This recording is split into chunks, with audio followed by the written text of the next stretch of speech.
After having to postpone the event in May due to wet weather, the organisers of the Husky 100 Marathon were hoping that the warm, dry spell of the previous week would hold. But Mother Nature had other ideas, with a solid dump of rain the night before the race. Round 3 of the Real Insurance XCM series would suit those with the skills in the mud as well as the speed. In her first race back after breaking a collarbone, Clarence Street cyclist Jenny Fay was happy to be back, but not exactly relishing the conditions. Hopefully I can take out the win today. I am aiming to probably just keep towards the pointy end of the field and keep out of trouble with the water. Probably do a bit of skipping and jumping rather than trying to ride through water today.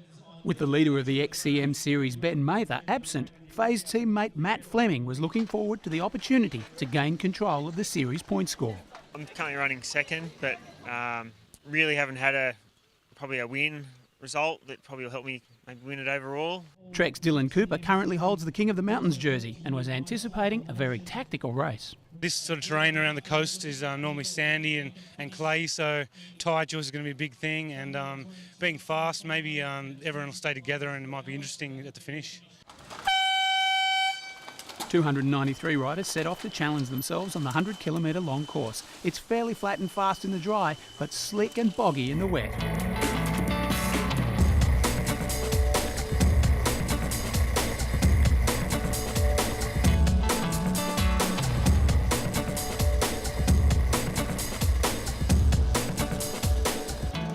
By the 20-kilometre mark, the race leaders were already caked in mud, and in the lead, but barely recognisable, was Matt Fleming, who, after recovering from an early crash, broke away from the leading pack and had already put 2 minutes on the pursuers.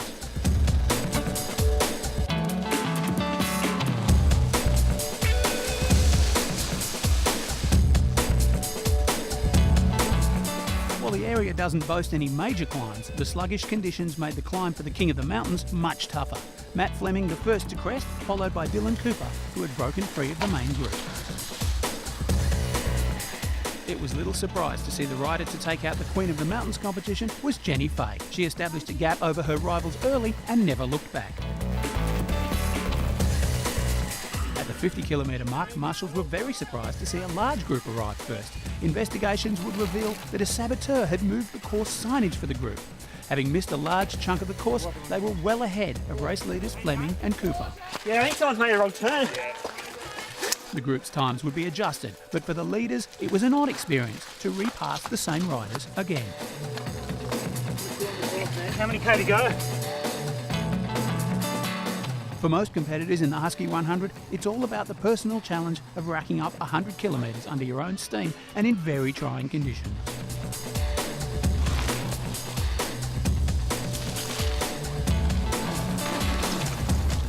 While the gap narrowed at the pointy end of the field, Cooper wasn't able to bridge across to Fleming. Wearing the leader's jersey in the XCM series, and he takes out the victory. Showing how hard the conditions were, Fleming's time was over 30 minutes slower than last year's winner, while Dylan Cooper came in 3.5 minutes later.